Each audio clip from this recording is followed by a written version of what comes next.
I guess it's time for Steranko Mania. Now, as far as fans and pros alike, the Steranko craze, hit comics.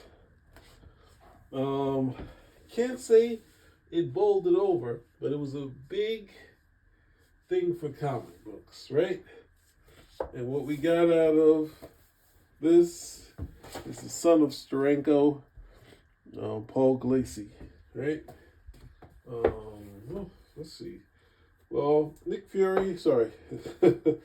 Steranko came to Marvel with a character called Spider-Man. No, he went to Harvey with a character called Spider-Man. Then he sent some samples into Marvel, and then they wanted to use them. He started working over Jack Kirby's layouts, and then he slowly started to take over. Since Strange Tales was a low seller, he took over Strange Tales, and he went from plotting to full-on writing, right? And there's a buzz around this, buzz enough to give it, into its own comic book, which is not this one, but this is a reprint of it, which is, we'll do at some point later. But at some point, he did some odds and ends. X-Men, gave us the classic logo for the X-Men.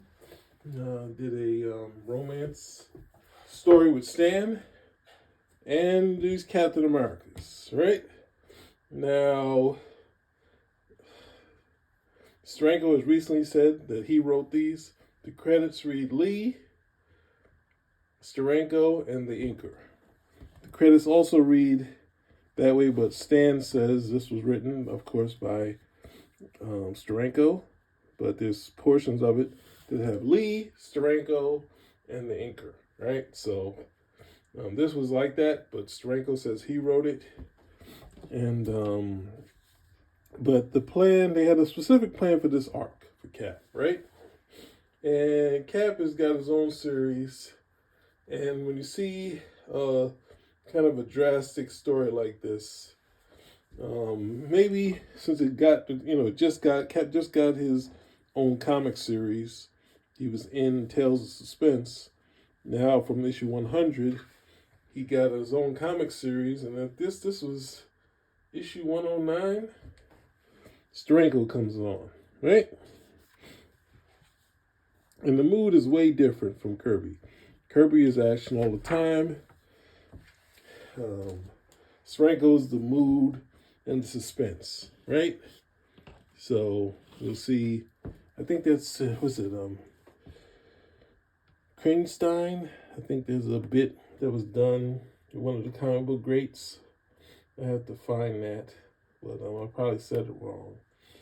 But he would do stuff like this. He's what the people would call cinematic, but it would be, it's just, let's just say this stuff is just cool, right? The cool part is Steranko not only being a great artist, he also understood design. So when he does a picture like this, he has this poster of Cap in the background. He has some of the credits there, something, I guess you could say, who's that? Will Eisner. But then he'd also go a step further, right? There's the graffiti, the inker was here. We have someone spray painted "No Longer Alone." That's the name of the story. And then it says something in the background, benefit performance, all right? So it's giving you a mood with what these things are in the background too, right? So not just the name and the titles and the credits. He adds in these things to add mood, right? And with Steranko, there's the build up to the action and the drama, right? So then here's obviously the eyes looking to the soul, and Cap kept looking at himself, and then turning away from it. The classic wise man with his pipe, which we would never see him sort of do again, right? And then something coming along, but we can see what's going to happen here. But we see the green hands, and of course that would lead why I could feel that Stan wrote the two green hands, but I still believe Steranko wrote this. But if not, just wrote it, he definitely plotted it, right? And so what I call kind of disco art, where the characters kind of Steranko, unless Jim Starlin kind of do characters in action, but they almost like they're dancing. But Steranko does it to better effect. This is an odd pose for Captain America, but very dynamic and not regular. So it just bounces off the page, right? And even if you look at this, you can tell who the hero is and who that. We don't get to see Hulk the camera yet. See Cap the camera and a dynamic positioning, right? And somehow, well, they've been tracking them, so they got the big guns for the Hulk. And the Hulk's there knocking the Hulk through the wall, right? And even this point, the Hulk, I'm not sure, he might have gained his own title, but it used to be the anti-hero guest star. That would come up, could either be a villain or a good guy. Most of the time he was a villain during this period, or it could be the, helpful in some odd way, right? So he's being hounded, right?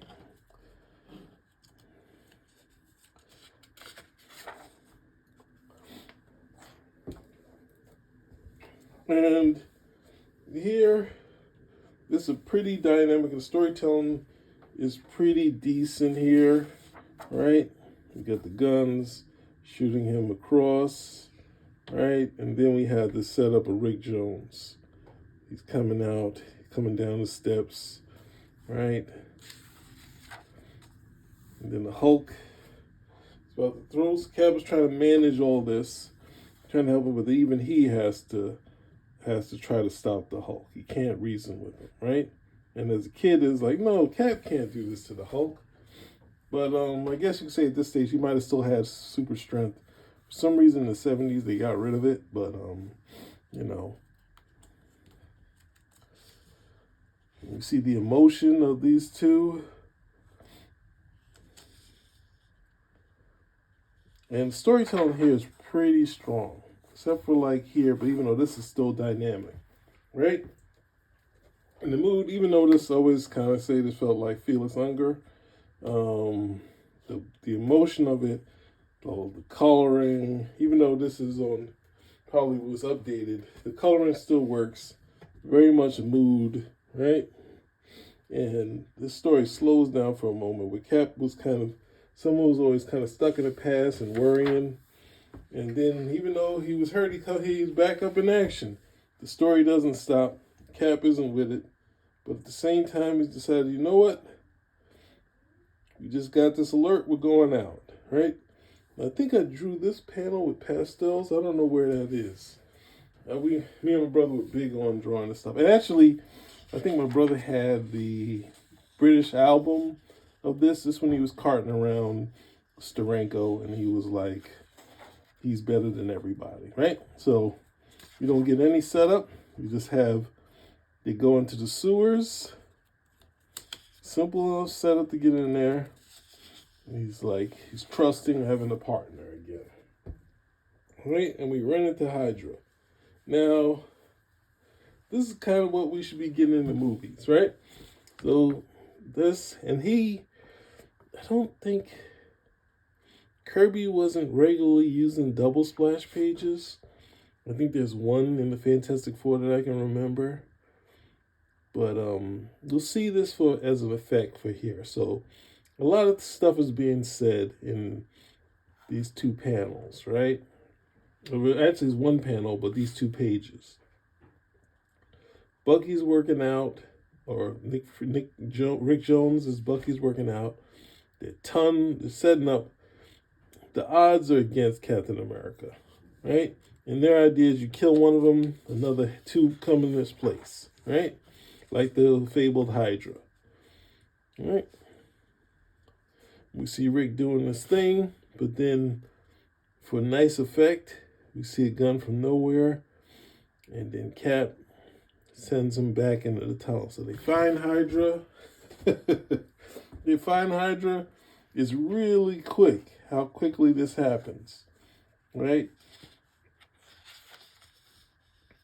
They get the Avengers alert. So all the backdrop of the Avengers, we don't get to see them. We just know they're at the Avengers mansion. We didn't get much setup on that.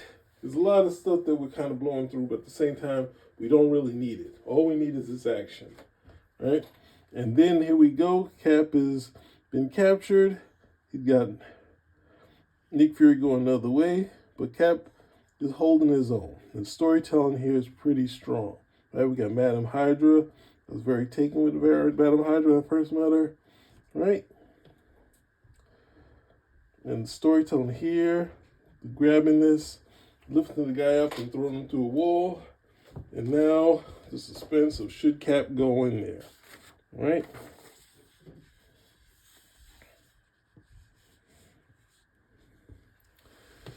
And Rick Jones is doing good on his own, right? And this is a bit that Nick Fury would normally do. The villain has won. Rick Jones hears it, and he's running after to fight these guys. And Cap is like, no, Rick. He has to reveal himself. And they got the flame bazookas. Cap puts water to stop that up. But then Madame Hydra captures Bucky as expected. I didn't want you guys to see this yet. Sorry. So we're going to spend 2 hours on it, right? So she tosses him. Cap saves him, but they have where the dialogue is coming. It sets up that Cap can get there in time because he's Cap, right? And then as it ends, it says caution ahead. So it's using signage to kind of say, even if they survive this one, something else is happening later, right?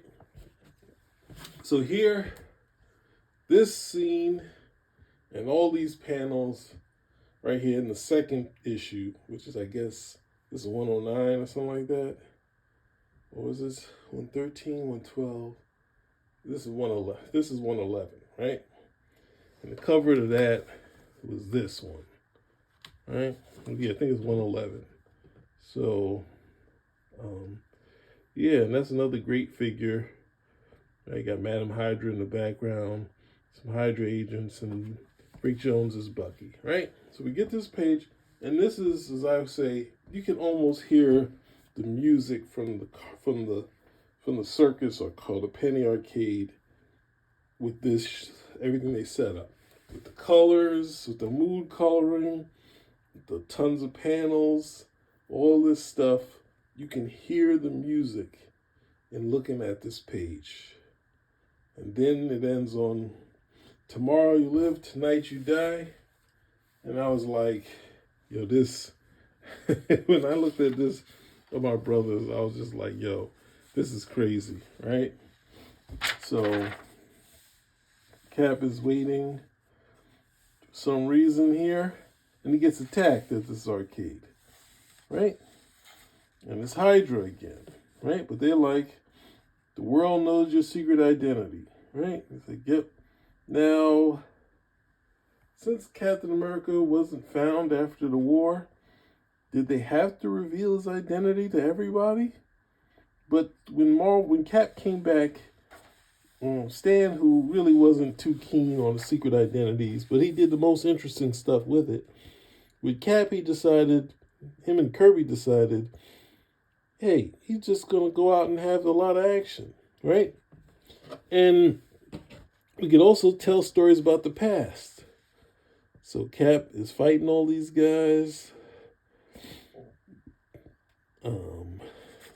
You see, he always have this kind of mood shots. And these shots to say that Cap's in trouble. He stops this guy behind him. But then these guys up front. So as you see, the storytelling here is really top notch, right? But it's mostly action, right? So Cap is here. There's a bit that's a jump in the storytelling that these guys are doing it, but then we have this mechanical guy, right? And his person was used to pin him, and then Cap stops him, right? But he realizes he's going to work with Rick to stop Hydra. And we have this nice shot of Madame Hydra, right, leading the troops. And it's a cool effect, so it don't have to do much background. Just setting up there in the layer from the back, from the floor here, the smoke, and then the Hydra sign. So he simplified this, but it still has the great move. And then here, Cap is trying to teach Rick Jones. So this is another cool story. The emotion here, how Rick is sitting and Rick not happy. So it's really, now this is the thing. Right here, all this stuff is top-notch storytelling, right? At some point, he's just going to move forward. Now, if you've seen, it's been very easy to follow. So when it goes to this next part, as a kid, I was like not used to Marvel having stuff that wasn't easy to follow, right? So there's a training sequence. And then Bucky's upset. This is still, right? So it's just a simple someone at the door. Nothing, but we're not supposed to see this, right? But something's under the door. So this to this isn't as clear as it could be, but the page is gorgeous. And the next page is like, what do they call it? Salvador Dali type of something or another. This is a gorgeous page, right? So then, oh man, I see how quickly you skip by it. Right now, he's been drugged. They thought they were getting Captain America, but they got the kid, right? She'll have her head. So we're going to serve as a decoy. Cap is walking in.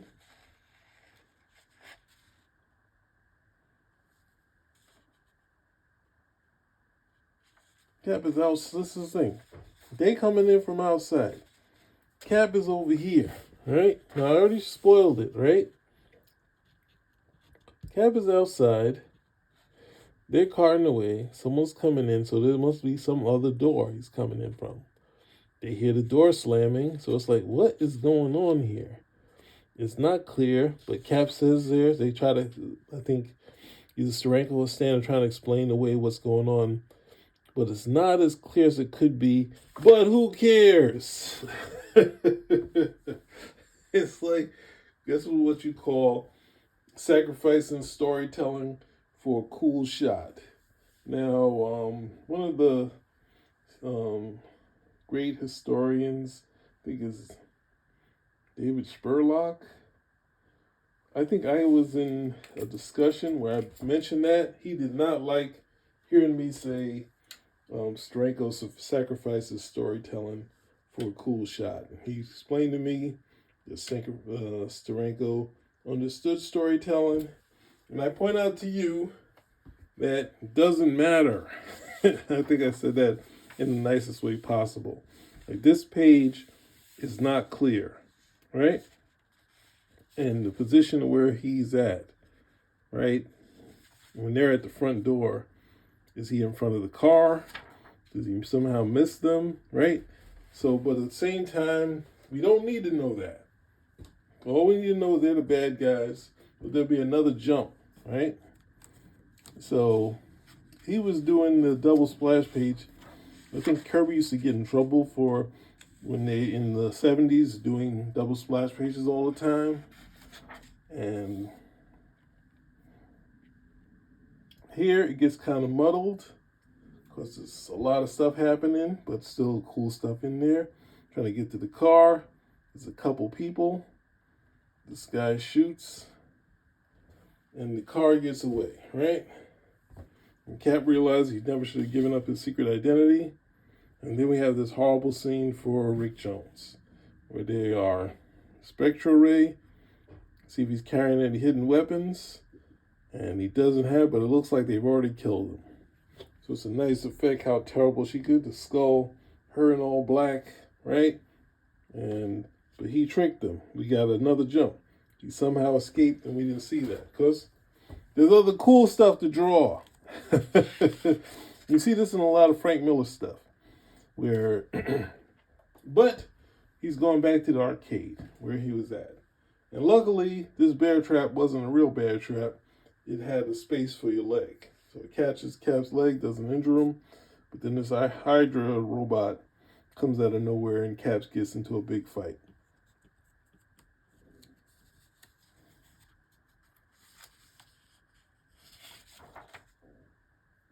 And Cap is seemingly taking a beating here, right? There's a lot of emotion to it. Cap fighting for his life. And somehow, even though it isn't as clear, we know because the energy coming out of it, when, actually, we don't see. I thought his hand's right on the back. So Cap is somehow able to stop this robot. He decides there's no other way. He's trapped. And he tries to escape and he gets shot. Riddle with Riddle. They finally captured Captain America. They say, why would he jump into a hail of bullets? All right, and then they go in the water to find the body, and they find the costume, and they realize Steve Rogers was a false identity. But who was the real Captain America, right? So, and Steranko really plays with the mask.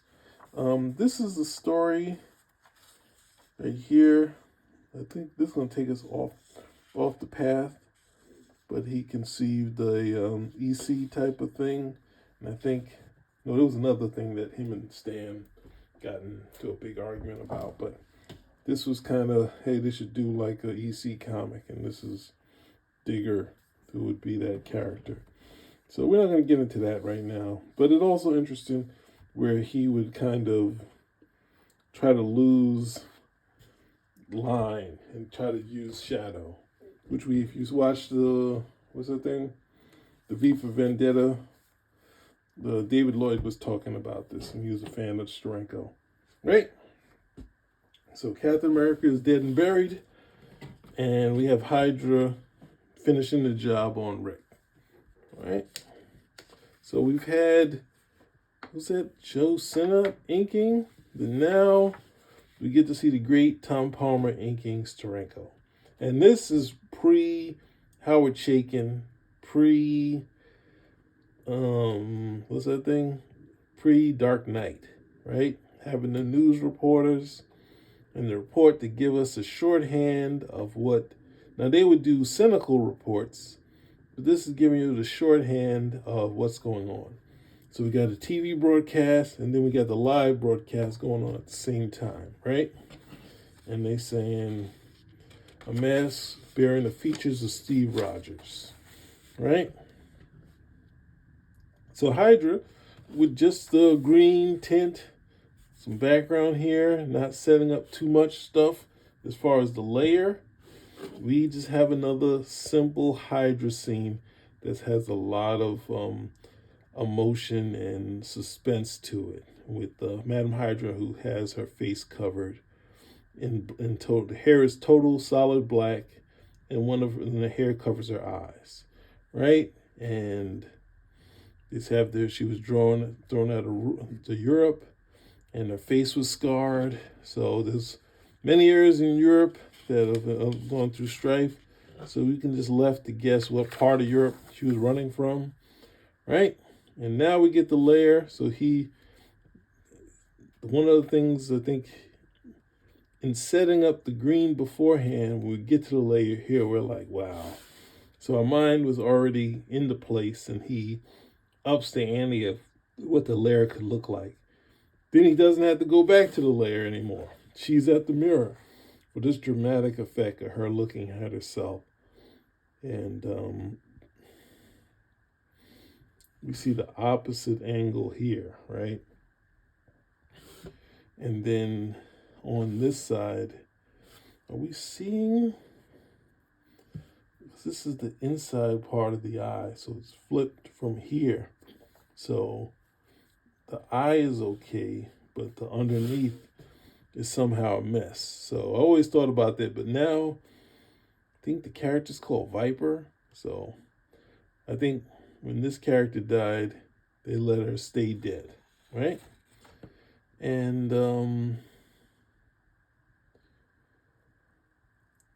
Bucky is struggling with it. The Avengers need to know what happened, but Rick isn't ready. He's still grief-stricken, right? And they're saying we have to let Nick Fury have the final tribute, so they have the funeral for Cap. We have his girlfriend, Sharon Carter, Agent 13, right? She sees them, and they say, we're going to miss you, Cap, right? And since they didn't find his body, they have a body, obviously, body dummy with the costume just to represent him in the passing. But then there's a Hydra card filled with gas, and no one's prepared to hold their breath. And Hydra is just taking out the Avengers, right? So then they're putting their own coffins, and they're going to bury the Avengers.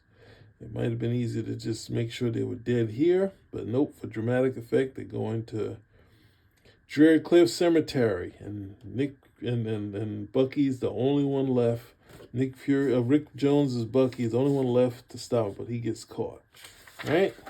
But while he gets caught, Cap comes out of nowhere. He lives, right?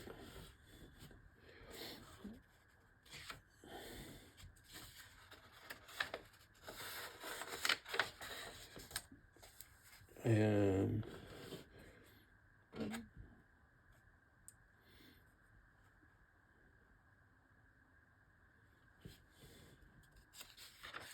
they're planning to kill Captain America, but it ain't gonna happen. A man can be destroyed. A team or an army can be destroyed. But how do you destroy an ideal, a dream? How do you destroy the living symbol, or his indomitable will, his unquenchable thirst? Perhaps these are the thoughts which thunder within the minds of those who have chosen the way of Hydra, of those who face the fighting fury of freedom, most fearless champion, and then the gallant red, white, and blue garb figure who has been towering source of inspiration to liberty lovers everywhere. How can some fearsome forces of evil ever hope to destroy the unconquerable Captain America? So anyway, Cap's given some instructions, and then now this is interesting here, right? And this is produced by Captain America comic. Their guns are going, and he tells Rick to pick the gun up. He says, pick that gun up, right? And now, right? He said, Rick, grab the pistol. I'll hold him off while you do it, boy. Everything depends on the next few seconds. There, on the ground, get it. He has something in mind. I'm not going to fail him. And then he said, there. But it pointed this way. No matter what's happened, hold your ground. I'm coming towards you now.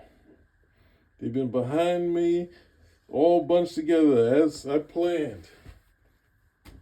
Now aim for the gas tank of my fallen cycle. It's filled with a special exposure, right? And Cap has him take him out. And look at that. Now there's no one left but Madame Hydra, right? So Cap planned to totally take out Hydra, right?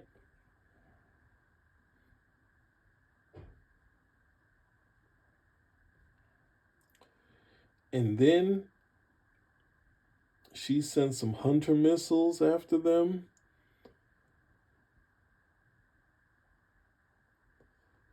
But they're Hunter missiles, right? So they hide. Once they fall into the thing, they're after the next warm body, which is Madame Hydra, who's trying to go into the mausoleum and dies. Right? We have this dramatic win that Cap has, right? But now he has a secret identity, right? So It's a powerful story, and then there's a gag story after this. And Super Boxers. And this is a spoof of the Steranko story that's in here. So there we go. We have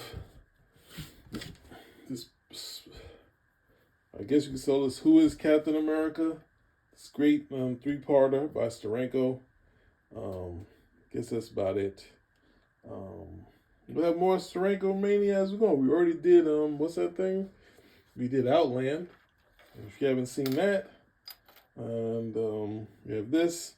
And of course, we have Nick Fury. But when I was rereading it, I reread 3 of the stories. There's a 4th one. And then there's also an artist edition that I have here. So anyway, spin a rack out.